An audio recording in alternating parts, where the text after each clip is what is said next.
Coucou, bonjour tout le monde.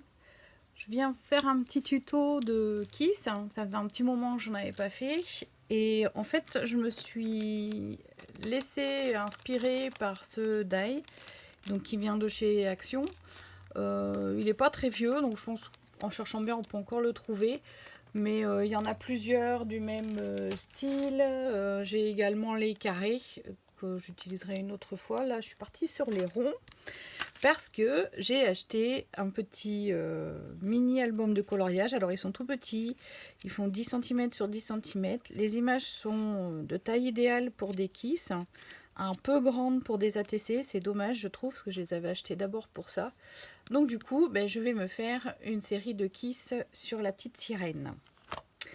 J'ai préparé des découpes de cette branche là, qui est un dit de chez Action que j'avais acheté en début d'année. Donc je les ai découpés dans des papiers blancs un petit peu plus épais que du papier machine, mais enfin c'est pas du papier canson non plus. Et je vais les colorier après en fonction de mon fond. Donc je me suis préparé une surface lisse parce que je vais colorer d'abord mon fond de kiss. Donc c'est pareil, c'est le même papier brouillon que mes feuilles, hein, il n'est pas trop épais. Je pense que s'il devient trop gondolé, je le mettrai. Donc du coup, par rapport à un kiss, ici vous voyez que mon fond est quadrillé. Voilà. Donc je triche un peu. Du coup, mon kiss rentre pile poil dans mon quadrillage. Donc avec mon encreur Distress bleu, je vais venir tout simplement ici déposer de l'encre sur la surface. Bon, en tapotant, en lissant, ça n'a pas grande importance. Et j'ai ici un petit vapeau dans lequel j'ai mis de l'encre et de l'eau. Donc l'encre, c'est tout simplement une cartouche d'encre pour stylo plume. Et ça me fait un sheet bleu que je vais étaler du bout du doigt. Voilà, pour mélanger mes deux couleurs. Voilà.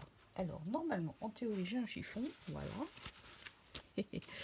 Et je prends donc mon petit papier qui va servir de base pour mon kiss et je viens le poser. Je le frotte bien sur toute la surface. Et là, pourquoi le bloc transparent? C'est parce que je vais pouvoir regarder ce qui se passe de l'autre côté. Alors si vous n'avez pas de bloc acrylique assez grand pour faire ça, ça marche très bien avec une pochette de dossier pour classeur. Vous savez, les pochettes scolaires là, en plastique tout souple. Donc là, je le trouve plutôt pas mal. C'était un peu ici. Voilà. Et alors, l'avantage de faire comme ça, c'est qu'il est très peu humide, du coup. Parce que j'ai pas mis beaucoup d'eau. J'ai tout étalé bien avec mon doigt. Et en fait, les 2-3 pieds d'eau que j'ai mis, alors je nettoie tout de suite parce que sinon, quand je tamponne, j'ai des surprises. Voilà, voilà. Et du coup, voilà. Donc lui, il est assez sympa. Je trouve il est un peu aquatique. Ça me plaît. Donc je vais le laisser sécher un petit peu. Et je vais m'occuper donc de ce que j'ai préparé avec le die. Alors je l'ai mis sur une petite serviette pour pas perdre mes petits morceaux. Alors je vous explique. Quand j'ai découpé la grande matrice ici, je me suis retrouvée, alors je l'enlève pour vous montrer, je me suis retrouvée avec des tas de petites choses comme ça, que franchement je me suis sentie désolée de les mettre à la poubelle. Et du coup je me suis dit, mais pourquoi pas essayer de recomposer mes bubbles en changeant l'intérieur. Vous voyez ce que je veux dire? En prenant l'intérieur de celui-ci pour mettre dans celui-là, etc. Et du coup, je me suis dit, je vais me lancer dans un collage comme ça. Alors, je reprends mon petit kiss ici, qui est à peu près sec.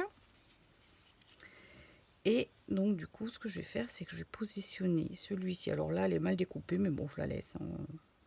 Je la trouve sympa, cette bulle rose. Voilà, alors là, du coup, ils sont dans le même sens. Et vous savez, si vous me connaissez, vous savez que j'aime pas la symétrie. Donc, je vais retourner celui-là dans l'autre sens. Voilà. Et alors, miracle, les deux rentrent sur mon kiss. C'est pas beau, ça? Donc il me reste un pour une prochaine fois. Alors là, c'est là que ça va se compliquer. Il va falloir coller et remplir les petites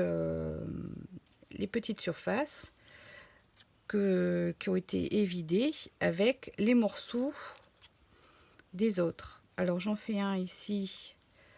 Vous inquiétez pas, je ne vais pas tout faire. Donc comme j'en ai découpé 3, du coup, j'ai 3 possibilités de bulles. Donc j'essaye de varier les matières. Voilà, un petit peu comme ça. Vous voyez ce que je veux dire? En mélangeant les couleurs et tout ça. Donc ça, c'est celui qui vient ici. Donc du coup, je vais le mettre là.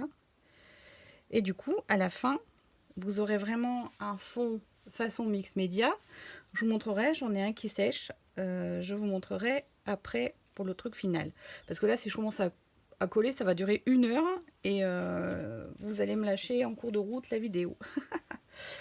Donc du coup, je vous montre vite fait pour les feuillages. Ce que j'ai fait, c'est ici, en fait, j'ai des fonds que je me sers quand je pchite ou quand je fais, comme tout à l'heure, des petites empreintes. Et mon plastique, en fait, je le nettoie plus. Je laisse toujours comme ça.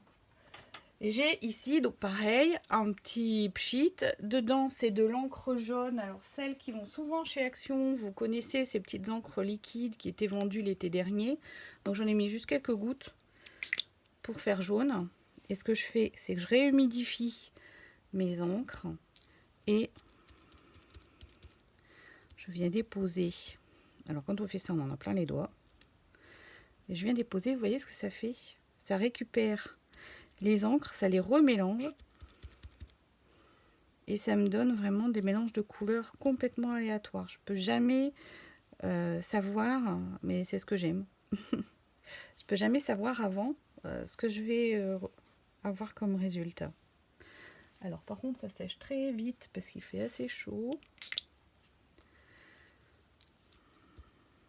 Donc comme j'ai ouvert les fenêtres, bah, en plus il y a un courant d'air, ça fait sécher l'encre encore plus vite. Voilà, moi ces deux là, je vais remouiller un peu celle-ci pour fondre les couleurs, qu'elles soient un peu plus assorties. Voilà, elles sont sympas ces deux là. Voilà. Donc je vais laisser sécher ça, je le remets de côté et je vais récupérer celui que j'avais mis en dessous pour vous montrer. Donc voilà, là j'avais décidé donc d'utiliser les feuillages donc dans les taches vertes et roses et je vais utiliser donc un de mes petits personnages de cet album que j'ai colorié et découpé, que je vais coller ici. Voilà, et ça va me faire un joli petit kiss sur le thème des sirènes. Je sens que je vais faire toute une collection sirènes. Cet album est trop beau. Voilà, ben j'espère que ça vous a donné des idées et que vous allez bien vous amuser. J'ai hâte de voir ce que vous allez faire. N'hésitez pas à m'envoyer en commentaire un lien vers votre blog, votre page Facebook pour que je puisse voir vos réalisations. À bientôt, amusez-vous, bon scrap!